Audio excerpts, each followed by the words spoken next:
Você pode acompanhar no seu livro, a partir da página 30. Abra o seu livro. Curso de Filosofia, volume 2, página 30. E vamos abordar um pouquinho também sobre Lutero, mas focando nas causas para a reforma, o que ocasionou, o que levou à reforma protestante.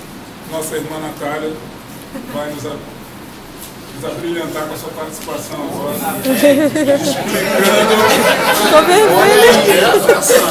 explicando o tema. Vai lá, Meus irmãos, olha só, todos nós sabemos que a reforma protestante tem a data do dia 31 de outubro de 1517, mas na verdade essa foi uma data de quando o Lutero ele fez e propôs suas teses lá na igreja.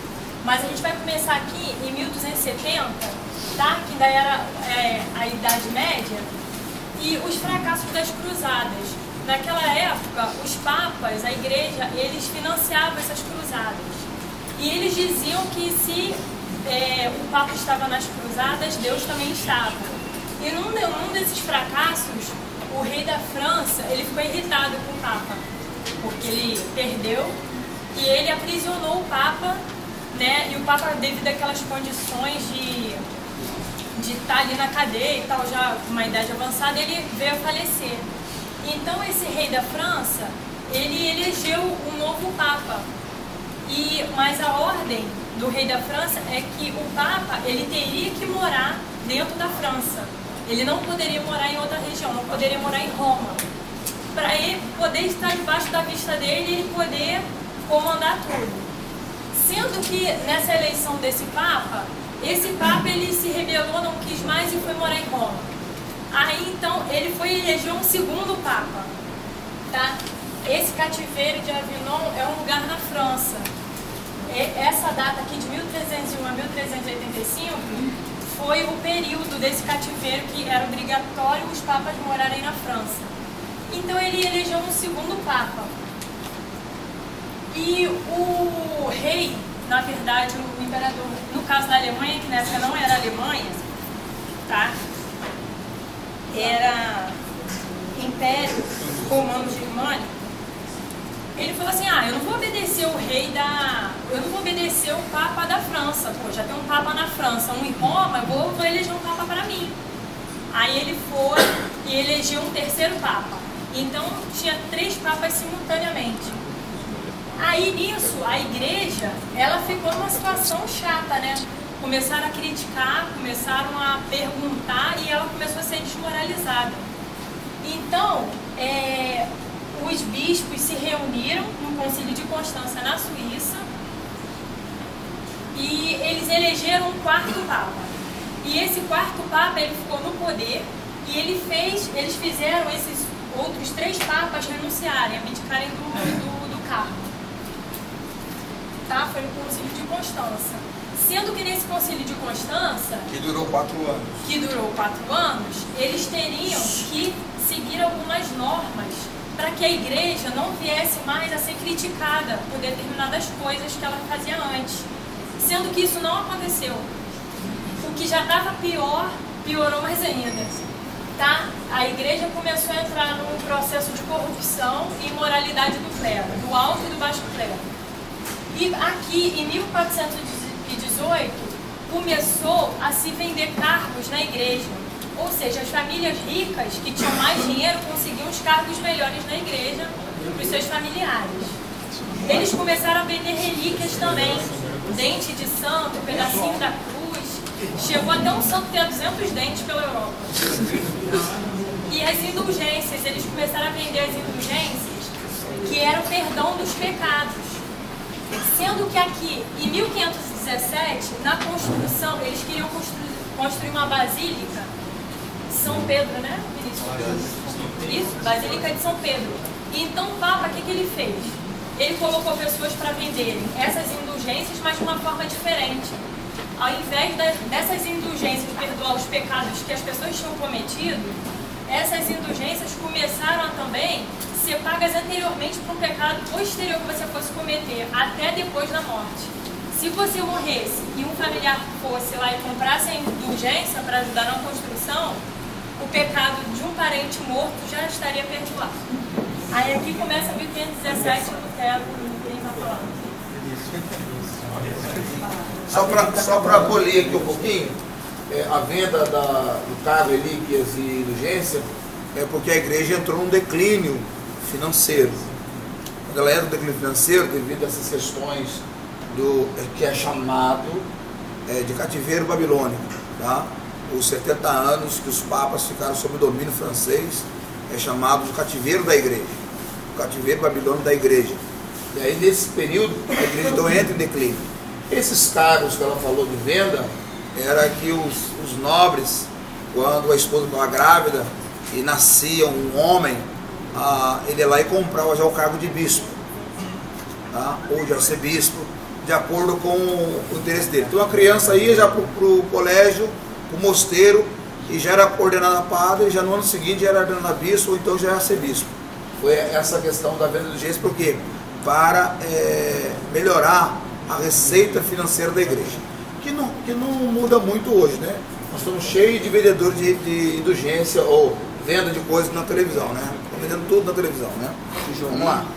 Só completando aqui o negócio para entrar no assunto do Vinícius, essa revolução protestante começou na Alemanha, né? Vocês têm 3 minutos, tá? Tá. Começou na Alemanha.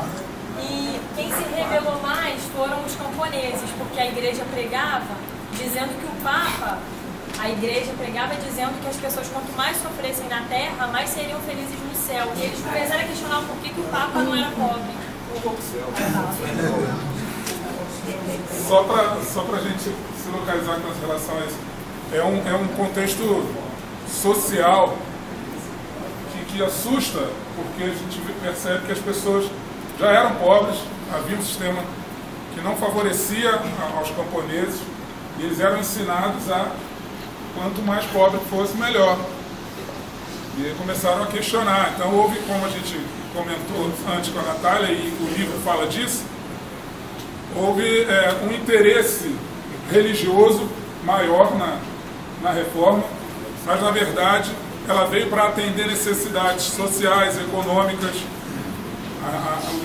ideológicas, inclusive lá na Alemanha, onde aconteceu a reforma, onde Lutero deu início com a fixação das 95 teses. Havia um interesse maior e um apoio maior da classe burguesa em favor de Lutero e, consequentemente, em favor da reforma, justamente por conta disso, por conta da questão econômica, da questão de comércio que envolvia a Igreja Católica naquele momento. E a história de Lutero a gente já abordou aqui com o professor, você conhece bem. Nasceu em 1483, numa região lá da Saxônia, e se formou em filosofia, começou os estudos de direito, mas foi abalado por um acontecimento, que foi a morte de um amigo que caminhava com ele num campo. Esse amigo foi atingido por um raio, e aí ele então decidiu mudar de rumo na sua vida, entrou para o monastério, começou a estudar, salvo engano, isso se dá em 1505, em 1510, já formado, ele participa de uma comissão que vai a Roma, e aí o filme antigo, Lutero, e outros comentários dão essa impressão de que o grande choque de Lutero foi lá em Roma, né, quando ele se deu conta do comércio que havia na cidade. Mas o livro destaca que, na verdade, ele já conhecia isso, né? Então isso não o impressionou tanto. O que o tocou de fato para ele mudar de rumo na sua vida foi uma experiência em 1513, quando ele estudava na torre do seu monastério, e aí encontrou o texto lá de Romanos falando sobre a justificação pela fé. Porque o que mais incomodava Lutero era o distanciamento que ele entendia que tinha da salvação. Para ele a salvação era algo praticamente impossível. E não bastavam as penitências, as indulgências, não bastavam os sacrifícios físicos. Ele nunca se sentia perto de Deus, até que ele tem essa experiência que mudou a sua vida. Ele entendeu então que a salvação é pela graça. E pela graça ele era salvo e todos teriam acesso à salvação. Não dependeria de indulgência, não dependeria do perdão papal. Aliás, o Papa não teria esse poder para perdoar pecados. E aí, então, 1517, ou seja, 4 anos depois dessa experiência, certamente ele se preparou, estudou bastante o próximo passo, e aí em 31 de outubro de 1517 ele decide afixar na porta da Catedral de Wittenberg as 95 teses. O nosso livro, na página 33, se você tiver com ele aberto aí, cita alguns exemplos dessas teses, dessas 95. Começa a página 33. A tese número 5. O Papa não quer e não pode perdoar nenhuma pena além das que são impostas por sua vontade ou pelos cânones. Erram, portanto, aqueles pregadores que dizem que, mediante as indulgências papais, o homem se torna livre e salvo de toda a pena. Aí ele segue com outras teses. Destaque para essa lá no finalzinho, ainda na página 33. 67, pois não. As indulgências, tão exaltadas pelos pregadores, têm apenas um mérito, o de conseguir dinheiro. Tocou na ferida, né? Confrontou diretamente a autoridade do Papa e da Igreja. Como o professor já nos antecipou em outras aulas, provocou uma revolução, uma mudança. O texto do livro ainda comenta que era possível, alguns historiadores levantam essa teoria, de que a Idade Moderna tenha começado não com a descoberta da América, não em 1492, mas sim com a fixação dos 95 teses, com o início da Reforma, dada a importância desse acontecimento e o movimento que ela provocou na Europa naquele momento. Fechamos por aqui. Acho que alguém pode acrescentar mais alguma coisa, não? Vai uma salva de palmas.